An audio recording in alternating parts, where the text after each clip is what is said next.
What would happen if the plane you were on suddenly ran out of fuel 30,000 feet above the ocean? Would it explode or just drop from the sky? Sounds like a movie plot, right? Except this one really happened. Back in 2001, Air Transat Flight 236 was flying from Toronto to Lisbon. An ordinary transatlantic trip, 306 passengers on an Airbus A330.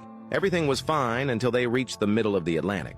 The pilots noticed something strange. The fuel readings didn't make sense. So they tried to balance it, transferring fuel from the left tank to the right. This is a routine operation. What they didn't know was that during maintenance, a mechanic had installed the wrong hydraulic pump. It caused friction against the fuel line, and fuel started leaking, drop by drop, from under the right wing. The more they transferred, the faster it leaked. In just minutes, thousands of liters vanished. Then, the right engine died.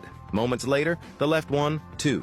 A fully loaded passenger jet was now powerless, gliding silently at 33,000 feet over open ocean. The cockpit fell quiet. Captain Robert Pichet and First Officer Dirk de Jager knew there was only one chance left. Glide to the Azores Islands, 120 kilometers away. They deployed a small wind-driven turbine, the last source of power just enough to keep basic instruments running.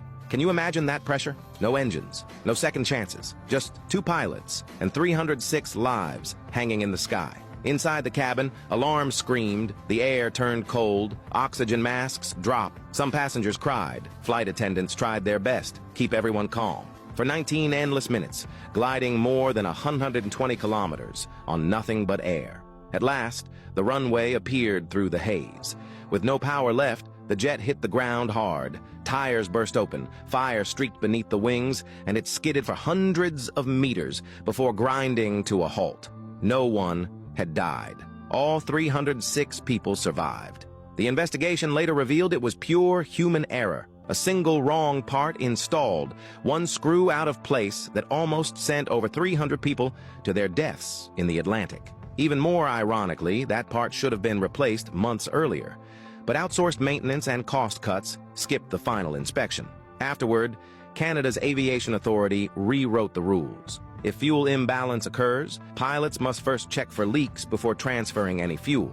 Captain Robert Pichet was later awarded for extraordinary courage, and the world learned a hard truth. Every smooth landing carries the weight of thousands of tests, hard-learned rules, and lives that paid the price. If you were on that plane, in those 19 minutes of silent gliding, what can you do?